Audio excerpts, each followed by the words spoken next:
जय श्री राम। यहाँ तक की रामायण कथा में कह चुकी हूँ। आगे की कथा इस प्रकार है। रामायण महात्म्य, तुलसी विनय और फलस्तुति। जो आपने मुझसे सुखदेव जी, सनक आदि और शिव जी के मन को प्रिय लगने वाली अति पवित्र राम कथा पूछी, संसार में घड़ी भर का अथवा पल भर का एक बार का भी सत्संग दुर्लभ है। हे गरुड़ जी, अपने हृदय में विचार कर देखिए, क्या मैं कभी श्री राम जी के भजन का अधिकारी हूँ? पक्षियों में सबसे नीच और सब प्रकार से अपवित्र हूँ, परंतु ऐसा होने पर भी प्रभु ने मुझको सारे जगत को पवित्र करने वाला प्रसिद्ध कर दिया, अथवा प्रभु ने मुझको जगत प्रसिद्ध पावन कर दिया। यद्यपि मैं सब प्रकार से हीन हूँ, तो भी आज मैं धन्य हूँ, अत्यंत धन्य हूँ, जो श्री राम जी ने मुझे अपना निज जन जानकर सत समागम दिया। हे नाथ, मैंने अपनी बुद्धि के अनुसार कहा, कुछ भी छिपा नहीं रखा। श्री रघुवीर के चरित्र समुद्र के समान है, क्या उनकी कोई था पा सकता है? श्री रामचंद्र जी के बहुत से गुण समूह का स्मरण कर करके सुजान भुसुंडी जी बार बार हर्षित हो रहे हैं, जिनकी महिमा वेदों ने नेति नेति कहकर गाई है, जिनका बल प्रताप और प्रभुत्व अतुलनीय है, जिन पर श्री रघुनाथ जी के चरण शिव जी और ब्रह्मा जी के द्वारा पूज्य हैं। उनकी मुझ पर कृपा होनी उनकी परम कोमलता है। किसी का ऐसा स्वभाव कहीं ना सुनता हूँ ना देखता हूँ।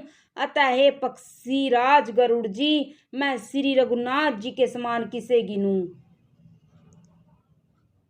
साधक सिद्ध जीवन मुक्त उदासीन, कवि विद्वान, कर्म के ज्ञाता, सन्यासी, योगी, सूरवीर, बड़े तपस्वी, ज्ञानी, धर्मपरायण, पंडित और विज्ञानी, ये कोई भी मेरे स्वामी श्री राम जी का सेवन किए बिना नहीं रह सकते।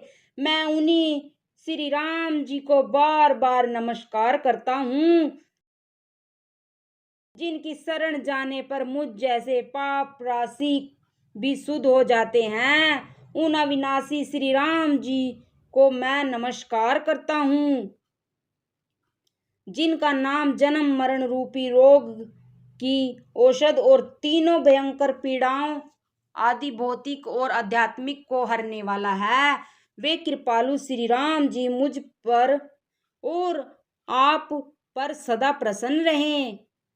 भुसुंडी जी के मंगलमयी वचन सुनकर और श्री राम जी के चरणों में उनका अतिशय प्रेम देखकर संदेह से भली भांति छूटे हुए गरुड़ जी प्रेम सहित वचन बोले। श्री रघुवीर की भक्ति रस से सनी हुई आपकी वाणी सुनकर मैं कृत्य हो गया। श्री राम जी के चरणों में मेरी नवीन प्रीति हो गई और माया से उत्पन्न सारी विपत्ति चली गई। मोह रूपी समुद्र में डूबते हुए मेरे लिए आप जहाज हुए। हे नाथ, आपने मुझे बहुत प्रकार के सुख दिए, मुझसे इसका उपकार के बदले में उपकार नहीं हो सकता। मैं तो आपके चरणों की बार बार वंदना ही करता हूँ। आप पूर्ण काम हैं और श्री राम जी के प्रेमी हैं। हे तात, आपके समान कोई बड़भागी नहीं है। संत, वृक्ष, नदी, पर्वत और पृथ्वी, इन सब की क्रिया प्राय हित के लिए ही होती है। संतों का हृदय मक्खन के समान होता है, ऐसा कवियों ने कहा है, परंतु उन्होंने कहना नहीं जाना, क्योंकि मक्खन तो अपने को ताप मिलने से पिघलता है और परम पवित्र संत दूसरों को दुख से पिघल जाते हैं। मेरा जीवन और जन्म सफल हो गया। आपकी कृपा से सब संदेह चला गया। मुझे सदा अपना दास ही जानिएगा। हे उमा, पक्षी श्रेष्ठ गरुड़ जी बार बार ऐसा कह रहे हैं। उनके चरणों में प्रेम सहित सिर नवाकर और हृदय में श्री रघुवीर को धारण करके धीर बुद्धि गरुड़ जी तब वैकुंठ को चले गए। हे गिरजे, संत समागम के समान दूसरा कोई लाभ नहीं है। पर वह श्री हरि की कृपा के बिना नहीं हो सकता, ऐसा वेद और पुराण गाते हैं। मैंने यह परम पवित्र इतिहास कहा जिससे कानों से सुनते ही भवपाश छूट जाते हैं और शरणागतों को कल्प वृक्ष तथा दया के समूह श्री राम जी के चरण कमलों में प्रेम उत्पन्न होता है। जो कान और मन लगाकर इस कथा को सुनते हैं उनके मन और कर्म से उत्पन्न सब पाप नष्ट हो जाते हैं। तीर्थ यात्रा आदि बहुत से साधन योग वैराग्य और ज्ञान में निपुणता है। अनेकों प्रकार के कर्म धर्म व्रत और दान, अनेकों संयम दम जप तप और यज्ञ, प्राणियों पर दया, ब्राह्मण और गुरु की सेवा, विद्या विनय और विवेक की बढ़ाई है। जहाँ तक वेदों ने साधन बताए हैं, हे भवानी, उन सब का फल श्री हरि की भक्ति ही है, किंतु श्रुतियों में गाई हुई वह श्री रघुनाथ जी की भक्ति श्री राम जी की कृपा से किसी एक विरले ने ही पाई है। किंतु जो मनुष्य विश्वास मानकर यह कथा निरंतर सुनते हैं वे बिना ही परिश्रम उस मुनि दुर्लभ हरि भक्ति को प्राप्त कर लेते हैं। जिसका मन श्री राम जी के चरणों में अनुरक्त है वही सर्वज्ञ है, वही गुणी है और वही ज्ञानी है, वही पृथ्वी का भूषण पंडित और दानी है, वही धर्मपरायण है और वही कुल का रक्षक है। जो छल छोड़कर श्री रघुवीर का भजन करता है वही नीति में निपुण है, वही परम बुद्धिमान है, उसी ने वेदों के सिद्धांत को भली भांति जाना है, वही कवि है, वही विद्वान है और वही रणधीर है। वह देश धन्य है जहाँ श्री गंगा जी है, वह स्त्री धन्य है जो पतिव्रत धर्म का पालन करती है, वह राजा धन्य है जो न्याय करता है और वह ब्राह्मण धन्य है जो अपने धर्म से नहीं डिगता है। वह धन धन्य है जिसकी पहली गति होती है, वही बुद्धि धन्य और परिपक्व है जो पुण्य में लगी हुई है, वही घड़ी धन्य है जब सत्संग हो और वही जन्म धन्य है जिसमें ब्राह्मण की अखंड भक्ति हो। धन की 3 गतियां हैं, दान भोग और नाश।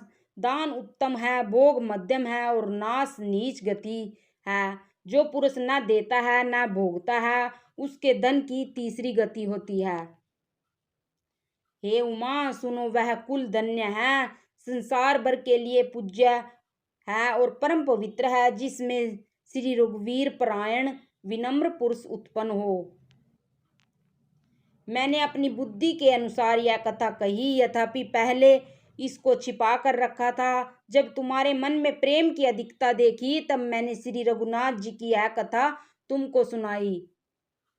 यह कथा उनसे न कहनी चाहिए जो सठ हों, हठी स्वभाव के हों और श्री हरि की लीला को मन लगाकर न सुनते हों। लोभी, क्रोधी और कामी को चराचर के स्वामी श्री राम जी को नहीं बचते यह कथा नहीं कहनी चाहिए।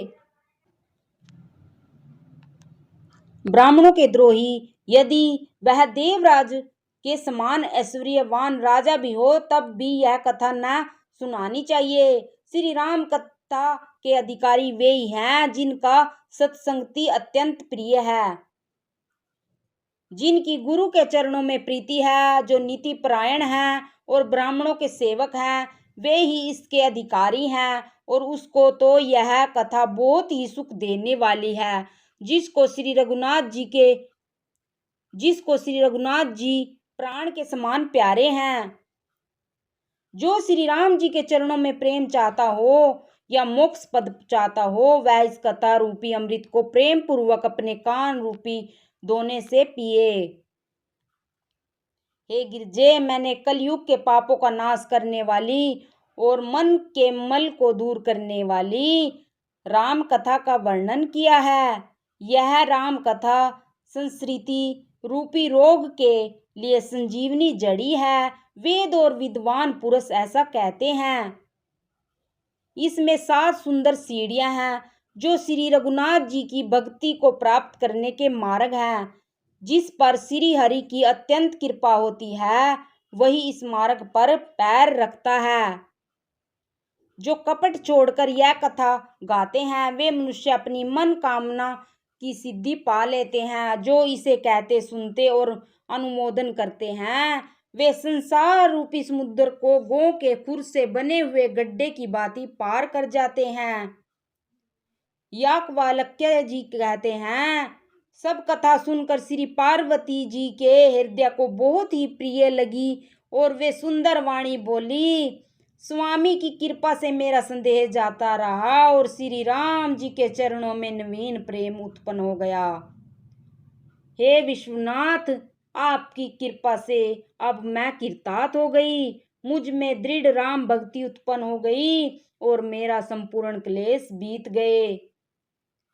शंभु उमा का यह कल्याणकारी संवाद सुख उत्पन्न करने वाला और शोक का नाश करने वाला है, जन्म मरण का अंत करने वाला, संदेहों का नाश करने वाला, भक्तों को आनंद देने वाला और संत पुरुषों को प्रिय है। जगत में जो राम उपासक है उनको तो इस राम कथा के समान कुछ भी प्रिय नहीं है। श्री रघुनाथ जी की कृपा से मैंने यह सुंदर और पवित्र करने वाला चरित्र अपनी बुद्धि के अनुसार गाया है। तुलसीदास जी कहते हैं, इस कलिकाल में योग यज्ञ जप तप व्रत और पूजन आदि कोई दूसरा साधन नहीं है, बस श्री राम जी का ही स्मरण करना, श्री राम जी का ही गुणगान और निरंतर श्री राम जी के ही गुण समूह को सुनना चाहिए। पतितों को पवित्र करने वाला जिनका महान बाना है, ऐसा कवि वेद संत और पुराण गाते हैं। रे मन कुटिलता त्याग कर उन्हीं को भज, श्री राम को भजने से किसने परम गति नहीं पाई। अरे मूर्ख मन, सुन, पतितों को भी पावन करने वाले श्री राम जी को भज कर किसने परम गति नहीं पाई। गणिका, अजमिल, व्याध, गिद्ध, गज आदि बहुत से दुष्टों को उन्होंने तार दिया। अबीर, यमन, किरात, खस, चांडाल आदि को जो अत्यंत पाप रूप ही हैं, वे ही केवल एक बार जिनका नाम लेकर पवित्र हो जाते हैं, उन श्री राम जी को मैं नमस्कार करता हूँ। जो मनुष्य रघुवंश के भूषण श्री राम जी का यह चरित्र कहते सुनते हैं और गाते हैं, वे कलयुग के पापों और मन के मल को धोकर बिना ही परिश्रम श्री राम जी के परम धाम को चले जाते हैं। अधिक क्या, जो मनुष्य 5-7 चौपाई को भी मनोहर जानकर, रामायण की चौपाइयों को श्रेष्ठ पंच जानकर उनको हृदय में धारण कर लेता है, उसके भी 5 प्रकार की अविद्याओं से उत्पन्न विकारों को भी श्री राम जी हरण कर लेते हैं। अर्थात सारे रामचरित्र की तो बात ही क्या है, जो 5-7 चौपाइयों को भी समझकर उनका अर्थ हृदय में धारण कर लेते हैं, उनके भी अविद्या जनित सारे क्लेश श्री राम जी हर लेते हैं। परम सुंदर सुजान और कृपा निदान तथा जो अनाथों का पथों पर प्रेम करते हैं, ऐसे एक ही श्री रामचंद्र जी हैं। उनके समान निष्काम हित करने वाला और मोक्ष देने वाला दूसरा कौन है। जिनकी लेस मात्र कृपा से मंद बुद्धि तुलसीदास ने भी परम शांति प्राप्त कर ली, उन श्री राम जी के समान प्रभु कहीं भी नहीं है। हे श्री रघुवीर, मेरे समान कोई दीन नहीं है और आपके समान कोई दीनों का हित करने वाला नहीं है, ऐसा विचार कर हे रघुवंश मणि, मेरे जन्म मरण के भयानक दुख का हरण कर लीजिए।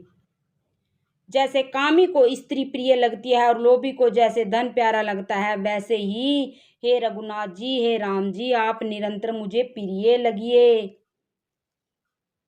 श्रेष्ठ कवि भगवान श्री शंकर जी ने पहले जिस दुर्गम मानस रामायण की श्री राम जी के चरण कमलों में नित्य निरंतर भक्ति प्राप्त होने के लिए रचना की थी, उस मानस रामायण को श्री रघुनाथ जी के नाम में निरंतर मानकर अपने अंतःकरण के अंधकार को मिटाने के लिए तुलसीदास ने इस मानस के रूप में बसा बंद किया है। यह श्री रामचरित मानस पुण्य रूप पापों का हरण करने वाला, सदा कल्याणकारी, विज्ञान और भक्ति को देने वाला, माया मोह और मल का नाश करने वाला, परम निर्मल प्रेम रूपी जल से परिपूर्ण तथा मंगलमयी है। जो मनुष्य भक्ति पूर्वक इस मानसरोवर में गोता लगाते हैं वे संसार रूपी सूर्य की अति प्रचंड किरणों से नहीं जलते। कलयुग के समस्त पापों का नाश करने वाले श्री राम चरितमानस का यह 7वां समापन समाप्त हुआ। जय श्री राम।